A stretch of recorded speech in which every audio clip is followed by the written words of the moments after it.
ആകെ മനസ്സ് തകർന്നു വന്നു കഴിഞ്ഞപ്പോൾ വീട്ടിൽ സപ്പോർട്ടായി ഉണ്ടാകുമെന്ന് വിചാരിച്ച ഹസ്ബൻഡും എന്നെ തള്ളി പറയുകയാണ് ചെയ്തത്. ഇത്രയും ഒരു യോഗ്യതയൊന്നും ഉണ്ടായിട്ടൊന്നും അല്ല എന്നെ ഇവിടെ ദൈവം കയറ്റി നിർത്തിയത്.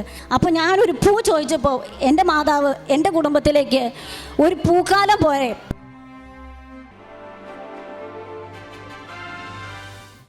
എൻ്റെ പേര് പ്രിയ ഷിജു. ഞാൻ എറണാകുളം ജില്ലയിലെ മൂവാറ്റുപുഴയിൽ നിന്നും വരുന്നു. 2022 ആഗസ്റ്റ് 31 ഞാൻ ഈ കൃപാസനത്തിൽ വരികയും ഉടമ്പടി എടുക്കുകയും ചെയ്തത്. എല്ലാവരെയും പോലെ എൻ്റെ ജീവിതത്തിലെ ഒരു മരുഭൂമി കാലഘട്ടത്തിലാണ് ഞാൻ കൃപാസനത്തെക്കുറിച്ച് അറിയുന്നത് തന്നെ. അതിനു മുമ്പ് തന്നെ എനിക്ക് യേശുവിനെ അറിയായിരുന്നു. ഒരു 1-2 ക്ലാസ്സിലൊക്കെ പഠിക്കുമ്പോൾ തൊട്ട് യേശു ദൈവമാണെന്ന് എനിക്കറിയാം. ഞാൻ ഒരു ക്രിസ്ത്യാനി അല്ല, ഹിന്ദു ആണ്. അതുകൊണ്ട് ഞാനൊരു കാറ്റഗിസം സ്കൂളിൽ പോവോ ഒന്നും അറിഞ്ഞിട്ടില്ല. പക്ഷേ എനിക്ക് യേശു ദൈവമാണെന്നറിയാം. അപ്പോൾ അന്നേ തൊട്ടൊരു ബന്ധം എനിക്ക് യേശുവായിട്ടുണ്ടായിരുന്നു. എൻ്റെ സങ്കടങ്ങളെല്ലാം പറയാനായിട്ട് ഞാൻ എപ്പോഴും ഒരു അച്ഛൻ്റെ അടുത്ത് മോൾ എങ്ങനെ സംസാരിക്കും അതുപോലെ ഞാൻ സംസാരിക്കുമായിരുന്നു. എന്നിട്ട് ഞാൻ പ്രാർത്ഥിക്കും, നടന്നില്ലെങ്കിൽ ഞാൻ കരയും. കരഞ്ഞ് 2 ദിവസം കഴിയുമ്പോൾ നടക്കും. ഞാൻ സ്വഭാവമായിട്ടായി വന്ന് നന്ദി പറയും, പോകും. ഇങ്ങനെ ഒരു രീതിയിലായിരുന്നു ഞാൻ ഈ 2022 വരെ ഞാൻ ജീവിച്ചിരുന്നത്. എനിക്കൊരു പ്രാർത്ഥനയിൽ വലിയ ഒരു ആഴപ്പെട്ട ഒരു ഇതൊന്നും ഉണ്ടായിരുന്നില്ല. പക്ഷേ 2022 മെയ് മാസമായപ്പോൾ എൻ്റെ ജീവിതത്തിൽ എനിക്ക് സഹിക്കാൻ വയ്യാത്ത രീതിയിലുള്ള മാറ്റങ്ങളാണ് വന്നുകൊണ്ടിരുന്നത്. ഞാൻ ജോലിക്ക് പോകുന്നുണ്ടായിരുന്നു. എൻ്റെ കുടുംബത്തെ കാര്യങ്ങളെല്ലാം ശ്രദ്ധയോടെ ചെയ്യുന്നുണ്ടായിരുന്നു. കുട്ടികൾ, ഭർത്താവ്, എല്ലാ കാര്യങ്ങളും ഞാൻ അവിടെ എല്ലാം നന്നായി നോക്കാൻ ശ്രമിച്ചുകൊണ്ടിരുന്നു. അവർക്കൊന്നും ഞാനൊരു കുറവ് വരുത്താൻ ശ്രമിച്ചിട്ടില്ല. പക്ഷേ എൻ്റെ ജീവിതം സ്മൂത്തായി പോയപ്പോൾ നമ്മൾ സ്വാഭാവികമായിട്ടുണ്ടാകുന്ന ഒരു അകൽച്ച വന്നത് ദൈവത്തോടായിരുന്നു. കാരണം സ്മൂത്തായി പോകുമ്പോൾ നമുക്ക് പിന്നെ സാധാരണ ഒരു പ്രാർത്ഥന, ഞാൻ 1/2 മണിക്കൂർ ബൈബിൾ വായിച്ചിരുന്നു, കൊന്ത ചൊല്ലിയിരുന്നു. ഇതൊന്നും ആരും എന്നെ പറഞ്ഞിട്ട് ചെയ്തതല്ല, പക്ഷേ എനിക്ക് സ്വന്തമായിട്ട് തോന്നി ഞാൻ ചെയ്തുകൊണ്ടിരുന്നതാണ്. പിന്നെ ആയപ്പോൾ അതൊക്കെ കുറഞ്ഞു. 5 മിനിറ്റായി ദൈവത്തിന് വേണ്ടിയുള്ള എൻ്റെ ഒരു ദിവസത്തെ കാര്യങ്ങൾ. പിന്നെ അങ്ങനെ ഇരിക്കുമ്പോൾ എനിക്ക് നടുവേദന വന്നു. ഞാൻ ഇടയ്ക്ക് മെഡിസിനൊക്കെ എടുത്തുകൊണ്ടിരുന്നു. 1-2 ഡോക്ടേഴ്സിനെ കാണുകയും ചെയ്തു. ആദ്യം ഒരു ഡോക്ടർ മരുന്ന് കഴിക്കും, മാറും, വീണ്ടും വരും. പിന്നെ ഡോക്ടർ പറഞ്ഞു MRI എടുക്കണമെന്ന് പറഞ്ഞു. അപ്പോൾ ഞാൻ വേറൊരു ഡോക്ടറെ അടുത്ത് പോയി ചോദിച്ചു. അപ്പോൾ ഡോക്ടറും പറഞ്ഞു ഇത് തന്നെ ചെയ്യണം. ഫസ്റ്റിൽ ഒരു എക്സ്റേ എടുക്കാൻ പറഞ്ഞു. ഞാൻ എക്സ്റേ എടുത്തു. എൻ്റെ 2 മുട്ടിൻ്റെ എക്സ്റേ എടുത്തു. എൻ്റെ 2 മുട്ടിനും തേയ്മാനം, എൻ്റെ നട്ടൽ ബൾജ് ചെയ്തിട്ട് അതിങ്ങനെ എൻ്റെ കാലിലേക്കുള്ള ഇടതുവശത്തെ കാലിലേക്കുള്ള ഞരമ്പിനെ ഞെരുക്കുന്നു. ഒരു മരപ്പ് പോലെ എനിക്ക് വേദനയാണ്.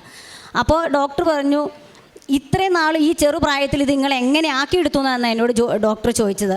ആ സമയം തന്നെ ഡോക്ടർ എനിക്ക് ബെൽറ്റ് എഴുതി തന്നു. നടുവിന് ബെൽറ്റ് ഇടാതെ നിങ്ങൾ ഒരു നിമിഷം പോലും നടക്കാൻ പാടില്ല എന്ന് പറഞ്ഞു. പോയി ബെൽറ്റ് മേടിച്ച് ഇട്ടു. ഡോക്ടർ പറഞ്ഞു, ഡോക്ടറോട് ഞാൻ പറഞ്ഞു ഞാൻ 2 വീലർ ഓടിക്കുന്ന ആളാന്ന് പറഞ്ഞു. അപ്പോൾ ഇത്രയും നാൾ നിങ്ങളിവിടെ വന്നത് എങ്ങനെയാണെന്ന് ദൈവം നിങ്ങളെ നടത്തിയതാന്ന് പറഞ്ഞു. ഞാൻ ആകെ അങ്ങ് തകർന്നു പോയി. കാരണം എന്നാന്ന് വെച്ചാൽ എനിക്ക് സാമ്പത്തികമായിട്ട് ഒത്തിരി ഉള്ള കുടുംബമൊന്നും അല്ല. അപ്പോൾ നമ്മുടെ കിട്ടുന്ന ജോലിയും കൊണ്ട് ഒരുപാട് കാര്യങ്ങൾ ഞാൻ കാൽക്കുലേറ്റ് ചെയ്ത് വെച്ചിട്ടുണ്ട്. അത് അവിടെ ആ നിമിഷം മാറുമറിയുകയാണ് ചെയ്തത്.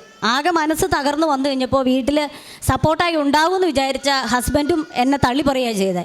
അപ്പോൾ എൻ്റെ ശ്രദ്ധയില്ലായ്മ എനിക്ക് വേണ്ടി ചെയ്തു വെച്ച പോലെ ഒരു ഇത് വന്നു. ആകെ തകർന്നു എന്ന് പറഞ്ഞാൽ ഇനി എനിക്കൊരു രക്ഷയില്ല. അപ്പോൾ ഞാൻ വീണ്ടും എൻ്റെ അപ്പൻ്റെ അടുത്തേക്ക് ചെല്ലുകയാണ്. ഞാൻ ചോദിച്ചു എന്തുകൊണ്ട് എനിക്കിത് വന്നു, ഞാൻ എന്തുകൊണ്ടാണ് ഇങ്ങനെ ആയി മാറിയത് എന്ന് ഞാൻ ചോദിച്ചു. എന്നിട്ട് ഉത്തരവൊന്നുമില്ല.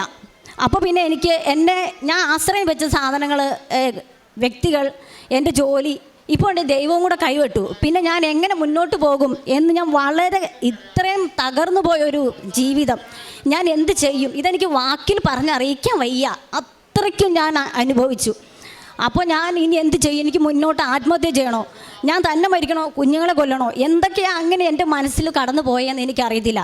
അങ്ങനെ ഞാൻ വളരെ തകർന്നിരിക്കുന്ന സമയത്ത് എനിക്കൊരു കൃപാസന പത്രം കിട്ടി. ഞാൻ ധ്യാനം കൂടിയിട്ടുണ്ട്, സ്റ്റേജ് ചെയ്ത് ധ്യാനം കൂടിയിട്ട്, പ്രാർത്ഥന കൂടിയിട്ടുണ്ട്, അങ്ങനെയൊക്കെ ചെയ്തിട്ടുണ്ടെങ്കിലും എനിക്ക് ഈ പത്രത്തോട് വലിയ താല്പര്യമൊന്നും തോന്നിയില്ല. പിന്നെ 2-3 ദിവസം കഴിഞ്ഞപ്പോൾ ഞാൻ ആ പത്രം എടുത്തൊന്ന് വായിച്ചു. അന്നേരം നമ്മുടെ ബഹുമാനപ്പെട്ട ജോസഫ് അച്ഛൻ്റെ ആ ടോക്കിൽ ഇങ്ങനെ ഫീച്ചറിൽ ഇങ്ങനെ കിടക്കുന്നു. എൻ്റെ അതേ ഡയലോഗ് തന്നെ ആ പത്രത്തിൽ കണ്ടു. അപ്പം എനിക്ക് തോന്നി ഇതിലെന്തോ സംതിങ് ഉണ്ട്. ഞാൻ വായിച്ചു, ആ പത്രം മൊത്തം വായിച്ച് ഞാൻ ഇവിടെ വരണമെന്ന് തീരുമാനിക്കുകയും ഇവിടെ വന്ന് ഉടമ്പടി എടുക്കുകയും ചെയ്തു. അത് കഴിഞ്ഞ് പ്രാർത്ഥനയും മുന്നോട്ട് പോയിക്കൊണ്ടേയിരുന്നു. പിന്നെ ഈ കഴിഞ്ഞ പ്രാവശ്യത്തെ ഒക്ടോബർ മാസത്തിലെ ജപമാല റാലിയിൽ ഞാൻ പങ്കെടുത്തതിൻ്റെ അന്ന് ഞാൻ ബെൽറ്റ് ഇട്ടുകൊണ്ടാണ് ഞാൻ ഇവിടെ വന്നായിരുന്നത്. ഞാൻ ബെൽറ്റ് ഒരു ബാഗിൽ വെച്ച് ഇവിടുന്ന് ജപമാല റാലി സ്റ്റാർട്ടിങ് ചെയ്ത് അപ്പോൾ തന്നെ എനിക്ക് ആ കൂടെ തന്നെ പങ്കെടുക്കാൻ പറ്റും. ഫസ്റ്റ് ആളുകൾ ആ അർത്തുങ്കൽ പള്ളിയിൽ കയറിപ്പോൾ ഞാനും കയറി. ഞാൻ ചങ്ക് പൊട്ടുന്ന രീതിയിൽ കരഞ്ഞ് എൻ്റെ എല്ലാം സമർപ്പിച്ചു.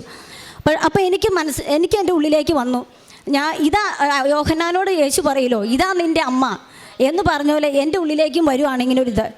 അമ്മ യേശുവിനെ കുരിശ് തറച്ചിട്ട് ആ രൂപത്തിൽ ചോര ഒലിപ്പിച്ച് നോക്കി നിൽക്കുന്ന ആ ഒരു രൂപത്തിൽ ഞാൻ ഓർത്തു, സത്യമാണ്, അമ്മ അനുഭവിച്ച വേദന ഒന്നും എനിക്ക് വന്നിട്ടില്ല.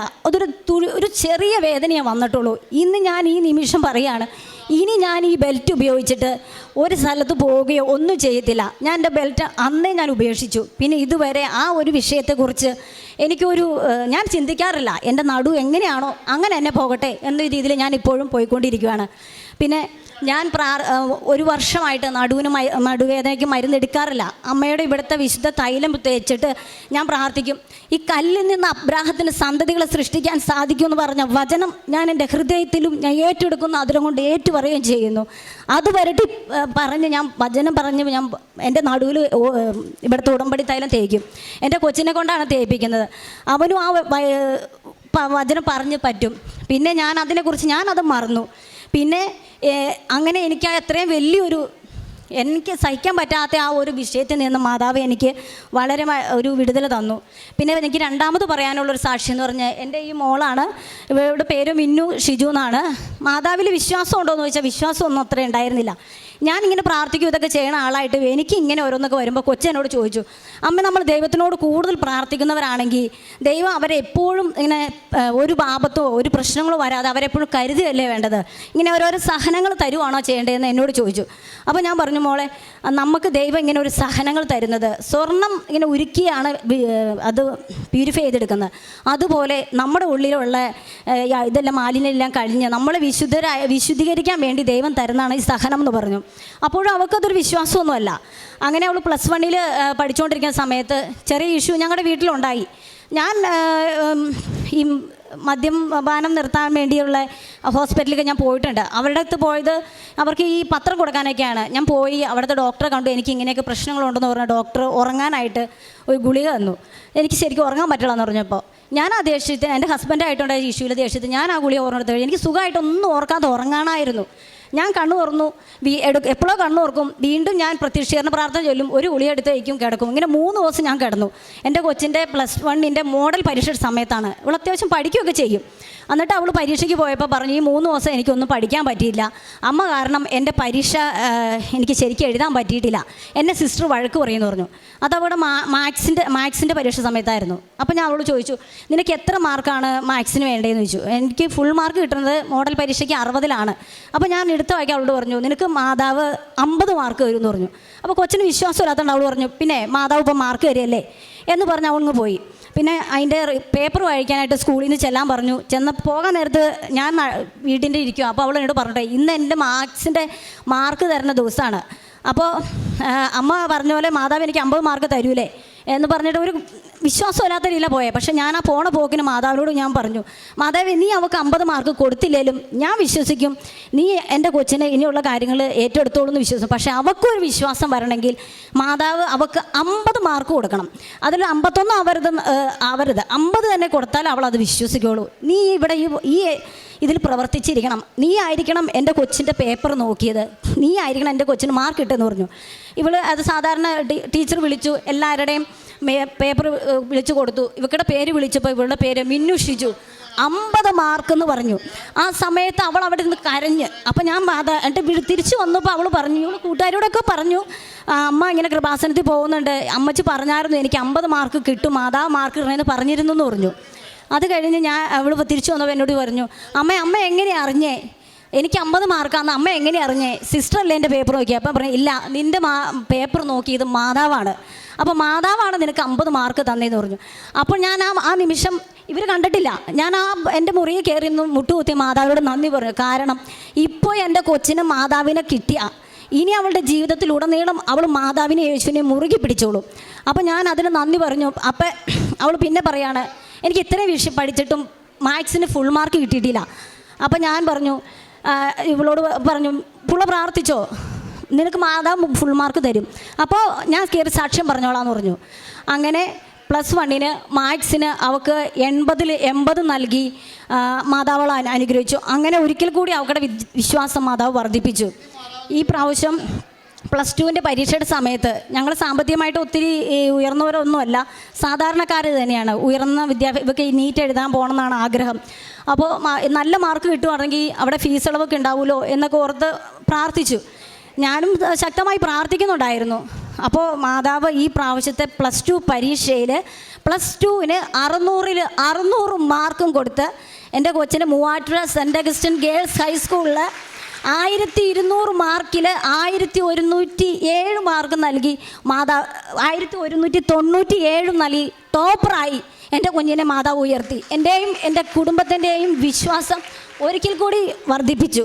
ഇത് ഞാനൊരു പൂവാണ് ചോദിച്ചത്. +1-ന് കണക്ക് പരീക്ഷയിൽ ഫുൾ മാർക്ക് മാത്രമേ ഞാൻ ചോദിച്ചുള്ളൂ. അപ്പോൾ ഞാനൊരു പൂ ചോദിച്ചപ്പോൾ എൻ്റെ മാതാവ് എൻ്റെ കുടുംബത്തിലേക്ക് ഒരു പൂക്കാലം പോരെ +2-ന് ഫുള്ള്. ഇവരുടെ ക്ലാസ്സിൽ ഒരിക്കലും അവൾ ഫുള്ള് വാങ്ങിച്ചിട്ടില്ല. ആ ആൾക്ക് 600 തന്ന് മൂവാറ്റുപുഴ ഗേൾസ് ഹയർ സെക്കൻഡറിയിലെ ടോപ്പറായി എൻ്റെ കുഞ്ഞിനെ ഉയർത്തി. ഇതുവഴി എൻ്റെ കുഞ്ഞിൻ്റെ വിശ്വാസം ഒരിക്കൽ കൂടി എൻ്റെയും എൻ്റെ കുഞ്ഞിൻ്റെയും വിശ്വാസം വർദ്ധിപ്പിക്കാനിടയായി. പിന്നെ അതുപോലെ തന്നെ ഞാൻ ഈ പത്രം കൊടുക്കാൻ പോകുമ്പോൾ എല്ലാവർക്കും ഒന്നും ഞാൻ പത്രം കൊടുക്കത്തില്ല, ഹോസ്പിറ്റലും കൊടുക്കത്തില്ല. ഓരോ ഹോസ്പിറ്റലിൽ കയറി അവിടെ ഒരു 3-4 പേപ്പർ കിടക്കുന്നുണ്ട്. അവർ ആ പേപ്പറിൽ ചോറ് വെച്ചുകൊണ്ടും പൊതിഞ്ഞെടുക്കും. അങ്ങനെ അത് ചെയ്യുന്നത് എൻ്റെ മുമ്പിൽ അത് ചെയ്യാൻ എനിക്ക് വിഷമമായിരുന്നു. ഞാൻ 1-2 പ്രാവശ്യം ഹോസ്പിറ്റലിൽ പോയിട്ടുള്ളൂ. ഞാൻ പത്രം കൊടുക്കാൻ പോകുമ്പോൾ എനിക്ക് സേഫായിട്ടുള്ളിടത്താണ് ഞാൻ ആദ്യമേ കൊടുത്തുകൊണ്ടിരുന്നത്. പിന്നെ ആയപ്പോൾ ഞാൻ കൂടുതൽ എന്താ ചെയ്യുക, അച്ഛൻ എപ്പോഴും ഇങ്ങനെ ധ്യാനത്തിൽ പറയും, നിങ്ങളും ദൈവത്തിന് വേണ്ടി കൂടുതൽ എന്താണ് ചെയ്യുന്നത് എന്ന് ചോദിക്കും. അതാണ് ദൈവം നോക്കണമെന്നാണ് പറയണേ. അപ്പോൾ ഞാൻ പിന്നെ എൻ്റെ പ്രാർത്ഥനയൊക്കെ മാറ്റി, എൻ്റെ നിയോഗം മാറ്റി വെച്ചിട്ട് എനിക്ക് എങ്ങനെ യേശുവിനെ കൂടുതൽ സ്നേഹിക്കാം, ഈ കൂടുതൽ മറ്റുള്ളവർക്ക് യേശുവിനെ കൊടുക്കാൻ പറ്റും എന്നായി. അപ്പോൾ ഞാൻ എൻ്റെ സേഫ് കോർണറിൽ നിന്ന് മാറി മൂവാറ്റുപുഴ കച്ചേരി താഴത്ത് KSRTC ബസ്സും പ്രൈവറ്റ് ബസ്സും അത് വലിയ ടൗണാണ്. അവിടെ ഞാൻ പത്രം വിതരണം ചെയ്യാൻ തുടങ്ങി. ഓരോ ബസ് വന്ന് ആളിറങ്ങുമ്പോൾ ഞാൻ ചെല്ലും, ചേട്ടാ ഇത് കൃപാസനത്തിലെ പത്രമാണ്, ഇതങ്ങനെ ആലപ്പുഴയിലെ മാതാവിൻ്റെ പത്രമാണ്, ഒരുപാട് അനുഗ്രഹങ്ങളുള്ള പത്രമാണ്, നമുക്ക് വായിക്കുമോ എന്ന് ചോദിച്ചിട്ട് വിശ്വാസ പ്രമാണം ചൊല്ലിയിട്ടല്ലാതെ ഒരു പത്രവും ഞാൻ ഒരാളുടെ കൊടുക്കാറില്ല. അങ്ങനെ ചെയ്യുമ്പോൾ എന്നോട് ആളുകൾ പുച്ഛത്തോടെ നോക്കിയിട്ടുണ്ട്, കളിയാക്കി ചിരിച്ചിട്ടുണ്ട്. ഞാൻ ഓട്ടോ ഡ്രൈവർമാരുടെ സ്റ്റാൻഡിലും പോയി ഇതുപോലെ പത്രങ്ങൾ കൊടുക്കും. ഇതൊന്നും ഞാൻ പത്രം കൊടുക്കുമ്പോൾ വളരെ ചമ്മി കൊടുത്തുകൊണ്ടിരുന്ന ആളാണ്. അങ്ങനെയൊക്കെ ഒരു മാറ്റം നൽകിയത് മാതാവാണ്. ഞാൻ എപ്പോഴും ഈ അനുഗ്രഹം നൽകിയതിന് മാതാവിനോട് ഞാൻ നന്ദി പറയുന്നു. അതുപോലെ തന്നെ എൻ്റെ തൊട്ടടുത്തുള്ള 2 കുട്ടികൾ കല്യാണം കഴിഞ്ഞവരാ, ചെറുപ്രായമാണ്. അപ്പോൾ ഞാൻ ഇതുപോലെയുള്ള ഞാൻ പ്രാർത്ഥിക്കും, എനിക്ക് മാതാവേ മറ്റുള്ളവർക്ക് വേണ്ടി പ്രാർത്ഥിക്കാനായിട്ട് വലിയൊരു കൃപ തരണേന്ന്. അങ്ങനെ ഞാൻ പത്രം കൊടുക്കാൻ പോയപ്പോൾ 2 കുട്ടികളെ കണ്ടുമുട്ടി. അവർ 2 പേരും ചെറുപ്രായമാണ്. ഹസ്ബൻഡുമായിട്ട് എന്തോ വേറെ ഇഷ്യൂ ആയിട്ട് അവർ വീട്ടിൽ വന്ന് നിൽക്കുക. അപ്പോൾ ഞാൻ ആ കൊച്ചിന് പത്രം കൊടുത്തിട്ട് ഇങ്ങനെ പറഞ്ഞു, മോളെ എൻ്റെ കുടുംബത്തിൽ വന്ന സമാധാനവും എല്ലാം ഞാൻ അവരെക്കുറിച്ച് അവരോട് പറയുമായിരുന്നു. അങ്ങനെ ഞാൻ ആ കൊച്ചിന് പത്രം കൊടുത്തു കഴിഞ്ഞപ്പോൾ അതിനെ പിറ്റത്തെ ആഴ്ച തന്നെ അതിന് ഒരു ലാബ് പഠിച്ച കൊച്ചാണ്. അപ്പോൾ ലാബിൽ ജോലി കിട്ടി. അപ്പോൾ ആ കൊച്ചിന് എന്നെ വിളിച്ചു, ചേച്ചി ആ പത്രം തന്നതിൻ്റെ പിറ്റേ ആഴ്ച തന്നെ എനിക്കൊരു ജോലി കിട്ടി ചേച്ചി, ഇപ്പോൾ എൻ്റെ മനസ്സിനൊരു സമാധാനം വന്നിട്ടുണ്ടെന്ന് പറഞ്ഞു. അത് കഴിഞ്ഞ് ഞാൻ പിന്നെ ഇവിടുത്തെ സാക്ഷ്യങ്ങൾ അഴിച്ചു കൊടുക്കാൻ തുടങ്ങി. അപ്പോൾ ഇവിടെ ഈ ആൾക്കാരെ കയറിയിരുന്ന ഒരു ചേച്ചി റെയിൽവേ സ്റ്റേഷനിൽ പിന്നെ ട്രെയിൻ കാത്ത് നിൽക്കുകയാണ്. ട്രെയിന് ചാടി ആത്മഹത്യ ചെയ്യാൻ വേണ്ടി. അത് ഇച്ചിരി ലെങ്ത്തുള്ള സാക്ഷിയായിരുന്നു. ഞാനത് ആ കൊച്ചിന് അഴിച്ചു കൊടുത്തു, ഇത് നീ ഫുള്ളായിട്ടും കേൾക്കണം, എന്നിട്ട് നീ പറയണം ഈ ചേച്ചിക്ക് മാതാവ് അനുഗ്രഹം കൊടുത്തതുപോലെ എൻ്റെയും ജീവിതത്തിൽ ഇടപെടണമെന്ന് പ്രാർത്ഥിക്കണമെന്ന് പറഞ്ഞു. പക്ഷെ ഞാൻ കൊടുക്കുമ്പോൾ അന്ന് മാതാവ് ഇടപെടുന്നു എന്നും ഞാൻ വിചാരിച്ചല്ല കൊടുത്തേ, അവൾക്കൊരു സമാധാനം കിട്ടട്ടെ എന്ന് ഓർത്ത്. ആ സാക്ഷ്യം ആ കൊച്ച് യൂട്യൂബിൽ കണ്ടുകൊണ്ടിരിക്കുമ്പോൾ തന്നെ അതിൻ്റെ ഹസ്ബൻഡിൻ്റെ മെസ്സേജ് വരുവാണ്, കോൾ ചെയ്യാൻ പറഞ്ഞ്. അവർ വിളിക്കുകയും അവർ പരസ്പരം അങ്ങോട്ടും ഇങ്ങോട്ടും ഉള്ളതെല്ലാം പറഞ്ഞ് സംസാരിച്ച് അവരും രമ്യതപ്പെടുകയും ചെയ്തു. ആ കുഞ്ഞ് ഇവിടെ വന്ന് ഉടമ്പടി എടുക്കുകയും ചെയ്തിട്ടുണ്ട്. അവൾക്ക് അടുത്ത മാസമാണ് ഉടമ്പടി പുതുക്കേണ്ടത്. അതുകൊണ്ടാണ് എൻ്റെ ഇവിടെ വരാറുന്നത്. പിന്നെ അതുപോലെ തന്നെ വേറൊരു കുട്ടിക്ക് ഇതുപോലെ ഡൈവേഴ്സിന് കൊടുത്തേക്കണാണ്. ഈ കഴിഞ്ഞ മെയ്യിലാണ് അവരുടെ ഡൈവേഴ്സിൻ്റെ ഫൈനൽ തീരുമാനിച്ചേക്കണേ എന്ന് പറഞ്ഞു. അതിൻ്റെ ഇടയ്ക്ക് 1-2 പ്രാവശ്യമൊക്കെ അവരെ കോടതിയിൽ വക്കീൽ വിളിക്കുകയൊക്കെ ചെയ്തു. അപ്പോഴൊന്നും അതിൻ്റെ ഹസ്ബൻഡ് അതിനായിട്ട് യോജിക്കാൻ തയ്യാറല്ലായിരുന്നു. അപ്പോൾ അങ്ങനെ അത് പറയുമ്പോൾ അതിൻ്റെ കണ്ണ് നിറഞ്ഞു വരണം ഞാൻ കണ്ടായിരുന്നു. അപ്പോൾ എനിക്ക് അത് ഭയങ്കര അതൊരു വിഷമമായി മാറി. അപ്പോൾ ഞാൻ കൊച്ചിനോട് പറഞ്ഞു, എൻ്റെ കയ്യിൽ ഒന്നും ഉണ്ടായില്ല. അപ്പോൾ സാധാരണ ഞാൻ പത്രം കൊടുക്കാൻ പോകുമ്പോൾ കൊന്തയോ മാതാവിൻ്റെ ലോക്കറ്റോ ഒക്കെ ഞാൻ കൈ പിടിച്ചിട്ടാണ് പോവാറ്. അന്ന് നോക്കിയപ്പോൾ എൻ്റെ കയ്യിലില്ല. എൻ്റെ കയ്യിൽ ആകെ 10 പത്രം കണ്ടുള്ളൂ. ഞാൻ വേഗം തന്നെ ഒരു പത്രം അവൾക്ക് കൊടുക്കാൻ ഉദ്ദേശിച്ച് ഞാൻ ആ 10 പത്രം എൻ്റെ കയ്യിൽ നിന്ന് കവറെ പടിയെ കൊടുത്തിട്ട് പറഞ്ഞു, ഇതിനകത്തൊരു 10 പത്രമുണ്ട്, ഒരു കാര്യം അവൾ ചെയ്യണം.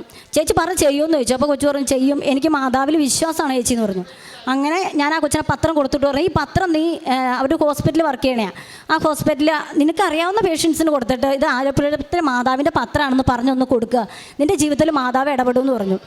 അങ്ങനെ ആ കൊച്ച് ആ 10 പത്രം കൊടുത്തു. ഞാൻ ചോദിച്ചു, മോളെ കൊടുത്തു എന്ന് പറഞ്ഞു. പിന്നെ ആ മാസം ഒന്നും ഒരിതുണ്ടായില്ല. ഈ കഴിഞ്ഞ അവരുടെ ഫൈനൽ ഹിയറിങ്ങിന് മുന്നേ ആ ഹസ്ബൻഡ് അവളെ താമസിക്കുന്നിടത്ത് വരികയും അവളെ കൊച്ചിനെ കാണുകയും തിരിച്ച് വീട്ടിൽ കൂട്ടിക്കൊണ്ടു പോവുകയും ചെയ്തു. ഇപ്പോൾ അവരും പറഞ്ഞിട്ടുണ്ട് ഇവിടെ വന്ന് അമ്മ മാതാവിൻ്റെ അടുത്ത് നന്ദി പറയാൻ കുടുംബസമേതം വരുമെന്നാണ് പറഞ്ഞേക്കണേ.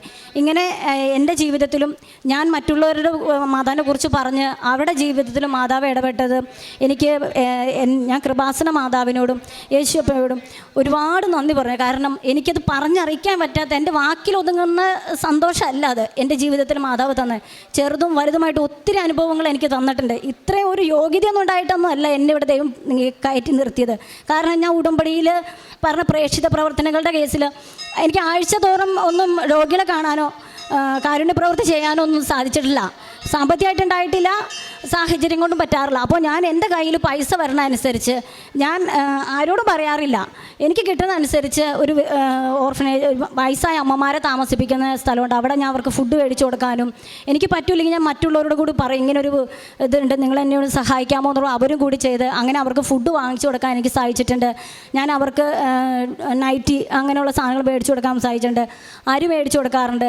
ചില സമയങ്ങളിൽ ഞാൻ ഇവിടെ കേട്ടിട്ടുണ്ട് ആൾക്കാർ നഖം വെട്ടിക്കൊടുത്തു, തല ചീകി കൊടുത്തു, കുളിപ്പിച്ചു. അപ്പോൾ എനിക്കങ്ങനെ ചെല്ലുമ്പോൾ അങ്ങോട്ട് പറഞ്ഞ് അവർക്ക് ഇഷ്ടപ്പെട്ടില്ലല്ലോ എങ്കിൽ എന്നൊരു ധാരണ ഉണ്ടായിരുന്നു. ഒരു ദിവസം ഞാൻ ഇങ്ങോട്ട് ചെന്നപ്പോൾ അവർ നഖം വെട്ടി എടുത്ത് എനിക്ക് ഇങ്ങോട്ട് തന്നിട്ട് അതിലൊരു അമ്മച്ചി പറഞ്ഞു എൻ്റെ നഖം ഒന്ന് വെട്ടിത്തരാമോ എന്ന് ചോദിച്ചു.